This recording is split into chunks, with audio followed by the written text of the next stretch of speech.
Ano yung mission nyo sa mundo? To be the richest person in the world? Ano? Share the gospel. Number 1 mission. Share your life to others. Yung blessing na binigay sa iyo ni Lord, yung milyones na binigay sa iyo ni Lord na hindi mo alam kung paano nangyari, i-share mo yun. I-share mo kung paano ka nakapagbayad ng Meralco sa maiksing panahon na walang-wala ka. I-share mo sa mga kapitbahay mo kung paano ka nagkaroon ng ganitong bagay na hindi mo naman hinihingi, pero deserve mo. Sa mabuting bagay ha, huwag ka mag-share ng, pare, alam mo ba, naka-score ka mo, huwag ganun.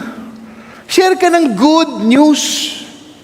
Huwag mo na i-share na, pare, kagabi, lasing na lasing ako, pare, hanep, woo!